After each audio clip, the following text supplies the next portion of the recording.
Can we just start this conversation by agreeing that Afrikaners are not facing genocide? Those people have faced persecution for their politics, persecution for the color of their skin, their religion, and that includes those 59 Afrikaners who came in this country last week who have faced racial violence at the hand of their own government. They've had their land seized because of the color of their skin. There's been over 140 laws enacted that are race-based and to discriminate against racial minorities. The president uses the term genocide. There is no genocide in South Africa, and frankly, it does a disservice to people in countries around the world who are facing genocide in the Congo, in Sudan, those who faced it in Rwanda and Bosnia and Cambodia. So when the president says that there's... we have granted asylum to 8,666 individuals since January 20th, regardless of color or creed. It is quite frankly disturbing to me that members of the media, including people who are on this very network, are trying to whitewash the facts and whitewash the fact that these individuals have faced discrimination, racial violence, the seizure of their land based on nothing but their skin color alone. This is the United States of America, a land of opportunity, and we will help those who are facing persecution from the government of South Africa. So, you clearly are not going to acknowledge there's no genocide in South Africa. What about the genocide in the Congo? Will there be this expedited path available to the Congolese and to the Sudanese who are facing actual genocide? Again, Victor, 8,666 individuals have been granted asylum. You have a specific number on asylum. How many of those are from the Congo or from the Sudan? I'm happy to come back next week and lay out all the single facts, but the fact that you have not addressed the fact that we have helped these individuals who are facing persecution, and you seem to want to whitewash the fact that South Afrikaners are facing persecution, and I can't understand why, and I think a lot of Americans...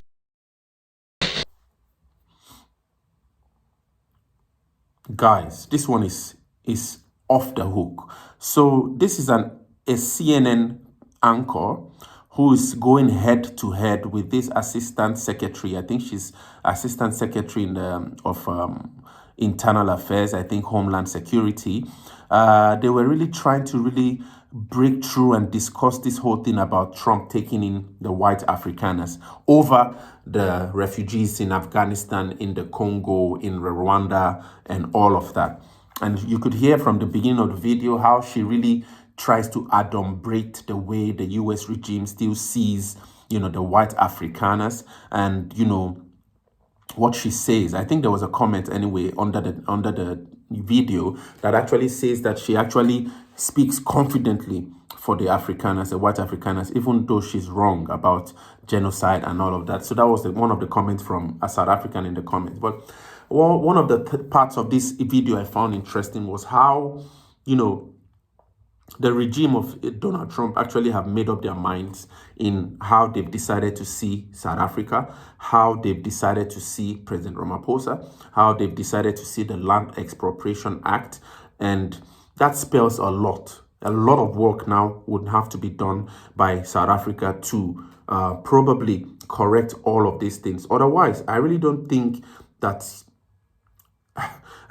South Africa is in a good place. A major part of this argument was the fact of the CNN anchor here asking for evidence of genocide in South Africa, arguing that the term genocide has an international definition at the level of the United Nations and all of that, and arguing that most Afrikaners in South Africa do not just fit into that, and why is it that they've been given preference over refugees from the Congo and all of that. So she was really breaking down. Really, I think you guys should watch this one to the end, because this is the US now trying to analyze the problem of white Afrikaners in South Africa and the implications this has on all of us Africans, bro. I think is really important. But one of the things I think we have to also understand is this guy, Stephen Miller.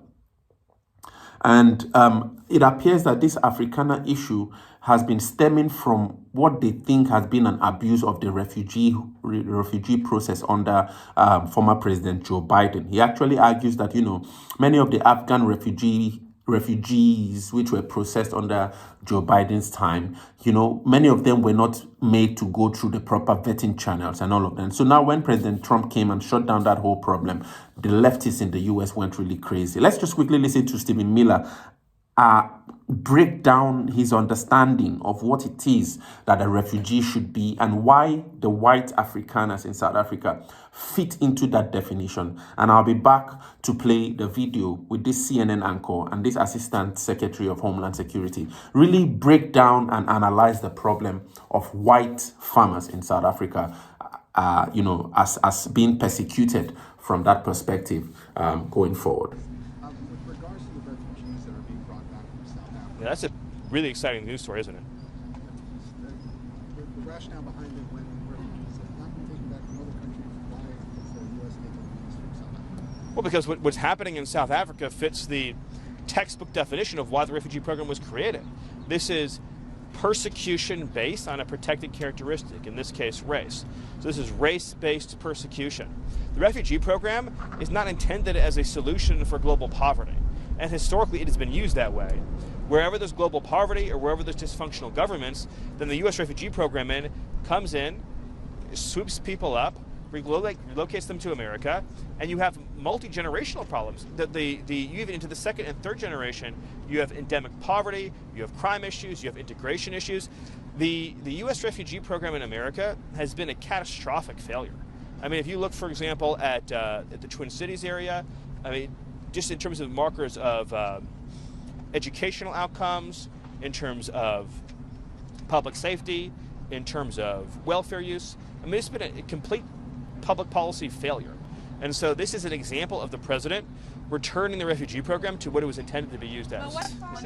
What specific evidence do the United States have that those South Africans have been severely persecuted? Well, but it's state policy. There's land expropriation. There's a whole series of government laws and policies that specifically target white farmers and the white population in South Africa. That's well documented on video. And of course, you even see government leaders chanting racial epithets and espousing racial violence. So it's all very well documented. Yes. Do you have, of the South African refugees, how many are coming and when will they arrive?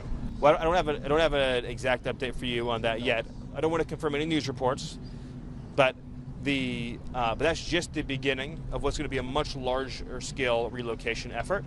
And so those numbers are going to increase, obviously, as time goes on. It takes a little while to set up the systems and processes and procedures to begin a new refugee flow, but we expect that the pace will increase. It'll increase at a healthy pace as time goes on. Yes. Refugees, Americans are big-hearted. They want to help the people who helped us. They want to help in general. They want to do the right thing. I don't think a lot of normal Americans of both parties see that there is a political motive behind these policies, but there clearly is. Well, what we are witnessing right now, Tucker, is the greatest bait and switch of all time. Joe Biden callously played on America's sympathies for a small core of Afghans who worked closely in difficult conditions with American troops, left all those people nearly in Afghanistan, and then in their stead brought over 100,000 randomly selected Afghan nationals, and he is not bringing them to the United States through any lawful process or through any lawful vetting channels. And my sources inside of government are very clear that most of these individuals, when you run a background check, it comes up blank. They're ghosts. Nobody knows who they are. Of course, if they'd worked for the U.S. government, when you take their fingerprints, it'd come up right away. But there's no matches because they didn't work for the government and nobody knows who they are. But it gets worse. I have also been informed very credibly that this is the beginning, not the end, of the refugee resettlement operation. As we speak, the Biden administration is making preparations through its foreign consulates and missions to accept in an open-ended, unending way Afghan nationals who leave the country and apply at any U.S. mission around the globe. Mostly that'll be happening in Pakistan. Again, they will bypass lawful visa channels and, if necessary, abuse and, in fact, violate a law known as parole, which is meant for very exceptional case-by-case circumstances, and bring these individuals into the country with no real vetting and no real knowledge of who they are. But more important than all of this, Tucker, is common sense. If you bring in several provinces worth of individuals from Afghanistan, you will replicate the conditions in Afghanistan here in the United States of America and all the horrors that entails. Yeah, you heard it for yourself, guys. So Steve Miller thinks that, the white Afrikaners in South Africa fit perfectly into what the U.S., defines as a refugee, which is being persecution based on certain features. He argues that in the case of the white farmers, it's race. All right. And I'm sure, many people have been asking for evidence. I really don't know anyway, but I know these intelligence agencies are really, really at the top of their game. I'm sure many of them have been following documentaries. I saw the documentaries most of you sent to me in the comments. I'm sure maybe they might have even interviewed some of those ladies who made those documentaries. Really powerful documentaries, bro. I really was about to break down when watching one video of the crosses. I saw one video that had many crosses, and it was argued that those crosses, white crosses, were crosses of farmers, white farmers that have been lost in South Africa. I mean, so it was really touching. It was a really touching one. So I think this is one of the areas where Donald Trump thinks that the media hasn't been covering, all right? And the wide Africa, I think, should also be able to know about these cases, because I remember earlier on I was angry a lot when I saw a video of the farmer who actually fed, I think it was reported that the farmer fed the body of the two black ladies, I think from Zimbabwe, to pigs and something like that. That was a really nasty report. I think they were taken to court. I don't know what happened to the end of that case anyway. I could feel the anger, boil up in me, why these whole racial tensions. But now, when I now go back and try to watch the lives of these whites who have lost their father-in-laws, many had lost their mother-in-laws, many lost their children, their daughters to farm attacks. I saw a picture yesterday. Even somebody sent to me. I think somebody sent to me anyway on this channel of the gate he has separating his room from his dining or something like that. So it's just really a mess, man. South Africa. So, and for me, it's really touching because I have the love for Africa deep in my heart, all right? And to have these kinds of stories going on, it's not as if Nigeria is holier than thou, or Kenya, or Zimbabwe, or Zambia. There are many things going on across Africa, all right? But for me, I think that South Africa is has such potential for the continent of Africa that to silence some narratives coming from there would be abusing the continent's potential, actually. All right. And so this is why we must engage constantly in these debates going forward. But anyway, let's quickly watch this video between this CNN anchor and this assistant, Donald Trump's assistant secretary. I think she's in charge of Homeland Affairs. Really break down why it is that Donald Trump seems to have, the CNN anchor, I think if I'm listening to him correctly, he's trying to racialize the entrance of the Afrikaners into South Africa, into the United States, arguing that Trump chased out, I think there's a deportation program, of the coloreds in the United States, but there's a preference now for the white Afrikaners. Trump, in the last video I made, actually said, he would actually have fought for anyone, regardless of color, if it were the case. But unfortunately, this whole refugee ship now that the U.S. is trying to define has its first entrance being white. And so that has been a racialization, all right? But she's defending it and arguing that even apart from these 49 Afrikaners who have actually entered into the U.S. last week, that the U.S. has actually also opened its doors to a total of 8,600 and thereabout people of other colors, other races, which have not necessarily been white. All right. And so this is the back and forth. But I think it's really interesting that you guys watch to the end, because her defense for Donald Trump's giving this refugee status to white Afrikaners from South Africa tells a lot, and she opens up a lot of the details behind the reasons why. And I think this will have more implications for how President Ramaphosa and especially the South African government would have to address the Afrikaners in South Africa, especially farm mothers going forward in the future. Probably this could be the path that leads to the future we actually have been longing to see in South Africa. But I don't know. Share your thoughts, guys, in the comments.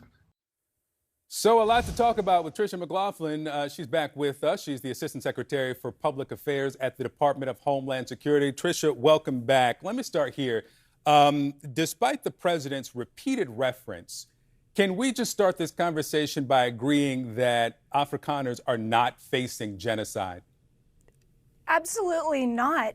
First of all, I have to correct the facts, Victor. You said that no refugees were let in. Under President Donald Trump, since January 20th, 8,666 individuals have been granted asylum. Those people have faced persecution for their politics, persecution for the color of their skin, their religion, and that includes those 59 Afrikaners who came in this country last week who have faced racial violence at the hand of their own government. They've had their land seized because of the color of their skin. There's been over 140 laws enacted that are race-based and to discriminate against racial minorities. So I got to correct the facts where you're wrong, Victor, and you're wrong. So, several things.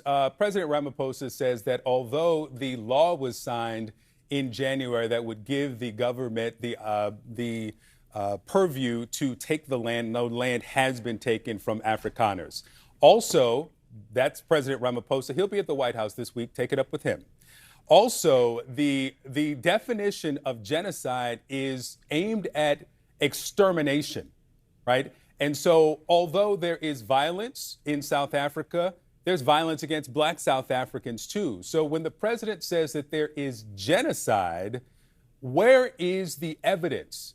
The U.S. has not recognized officially genocide. The United Nations has not recognized genocide. And for the thousands of people who you say were let into this country who've been granted asylum, absolutely. I'm talking under the Refugee Resettlement Program, which the president froze by executive order early in his administration.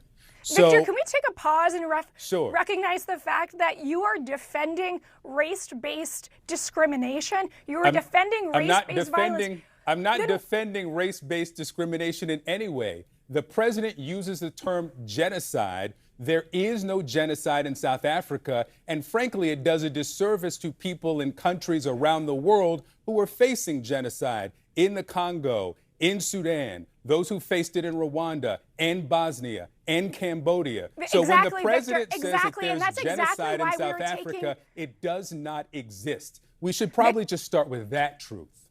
Okay, if you're going to allow me on your program, I'd like to speak. You're welcome to. we have granted asylum to 8,666 individuals since January 20th, regardless of color or creed. It is quite frankly disturbing to me that members of the media, including people who are on this very network, are trying to whitewash the facts and whitewash the fact that these individuals have faced discrimination, racial violence, the seizure of their land based on nothing but their skin color alone. This is the United States of America, a land of opportunity, and we will help those who are facing persecution from the government of South Africa. So, you clearly are not going to acknowledge there's no genocide in South Africa. What about the genocide in the Congo? Will there be this expedited path available to the Congolese and to the Sudanese who are facing actual genocide?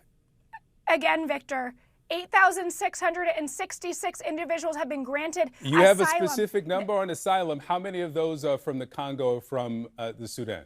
I'm happy to come back next week and lay out all the single facts, but the fact that you have not addressed the fact that we have helped these individuals who are facing persecution, and you seem to want to whitewash the fact that South Afrikaners are facing persecution, and I can't understand why, and I think a lot of Americans can't understand why, and it's left to believe that it's because of the color of their skin, Victor. So you suggest that I am the one here who is focused on color of skin when the president has let in Afrikaners specifically, And I'm asking how many of those who are actually facing genocide, who are from the Sudan and who are from Congo, who are being let in under some expedited path that the president has created for Afrikaners. I don't know how many times I have to repeat this fact. 8,666 individuals have, if you will let me speak, have You've faced repeated the number. You are haven't given answered the asylum. question. I'm exactly answering the question. Regardless of color or creed, we will allow you into this country if you are facing persecution and you go through the proper vetting. You can be from the Congo, you can be from Rwanda. We are letting those in who are facing persecution, Victor. I'll look for those numbers.